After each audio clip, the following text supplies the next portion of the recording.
VR, AR, MR, XR, all that in the future. How is it going to unfold? Where is it going? And how are we going to make sense of it? Thank you very much for that introduction. We have some really, really accomplished people with here on stage right now, and I'm looking forward to hearing about everything AR, XR, immersive tech, and all that. And I really want to know how it's going to look in the future in your perspective. So I want to start with you, Marina. And I'd love to know from where you're standing at. Basically, what are the best uses of VR as you see it right now, either for business or individuals, or, where is it heading, basically? Well, in reality, VR can revolutionize every aspect of the economy that we know nowadays. The best use case, what we have now, for example, is education. You as a medical student already can practice surgery by simulating the operation and make it happen. As a mechanic, you can make an operation and see how it works. So it's really revolutionizing education. Gaming, of course, probably is supposed to be number one. We are really revolutionize gaming and make this immersive experience of different kind of playing and socializing. And the result of it actually brought us that gaming will become a new social networks where people, a new generation, don't want anymore to hang out on Instagram or Facebook, but instead they're hanging out in games using VR.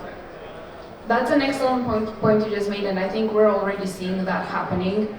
To me, as a creator, I use either AR or VR as a medium to express myself, and I like to put an experience for the end user out there.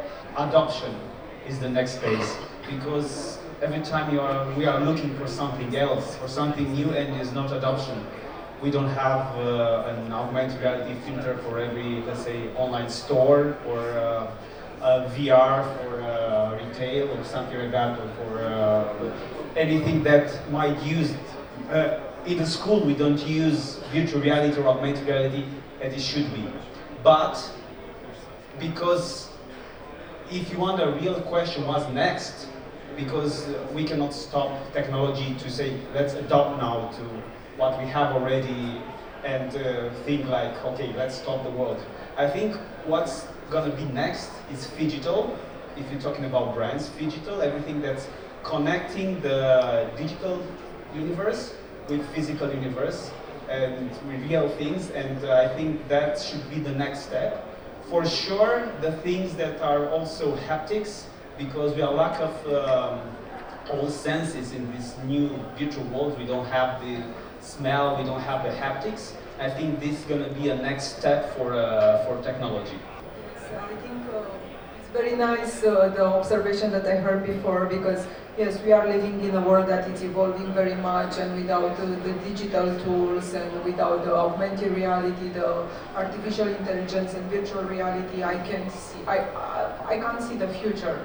So the future will be digital. It will be necessary for us in many sectors of economy and of our living to use these new tools. Yes, also it's very important that I'm representing a company, Arriva Digital, that is integrating the tourism industry with metaverse. We have also our own project, which is Arriva Wonderland, part of our ecosystem, which is really the first metaverse for tourism industry.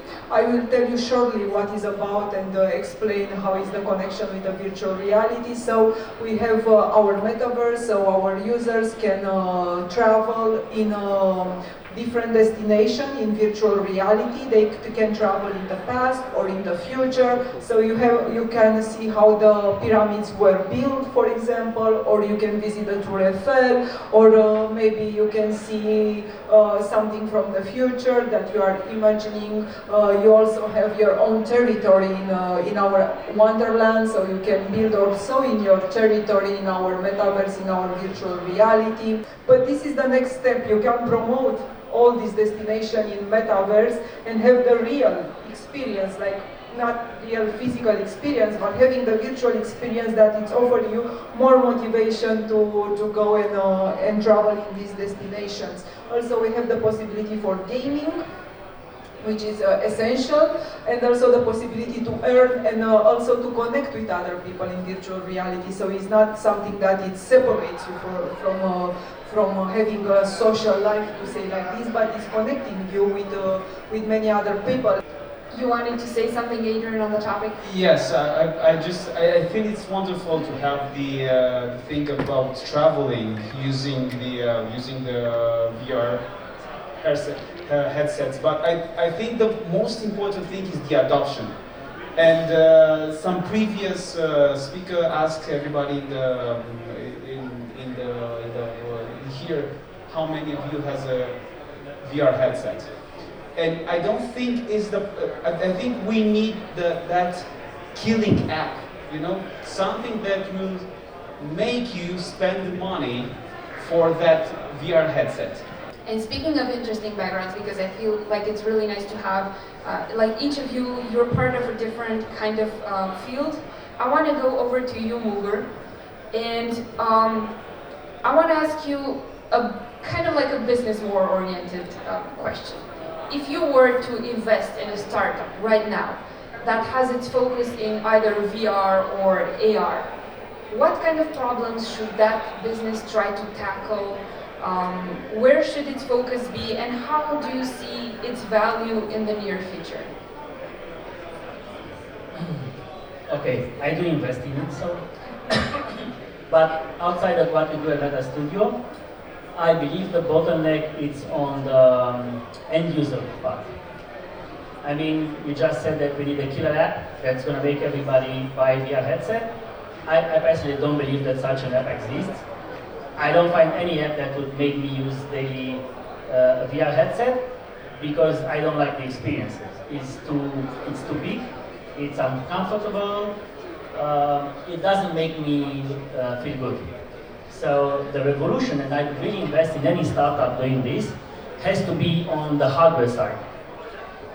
If I would be able to wear my normal prescription glasses or sunglasses, doesn't matter, and just add the AR on them, that would make me a daily user, and I think the real adoption of the market is going to happen when people are going to have some easier to use devices on devices that can make me, get out of the room for 10 minutes and do something in AR or VR and come back and continue everything again without the headset and the whole difficulty and sometimes unpleasure of using it. Small scale devices it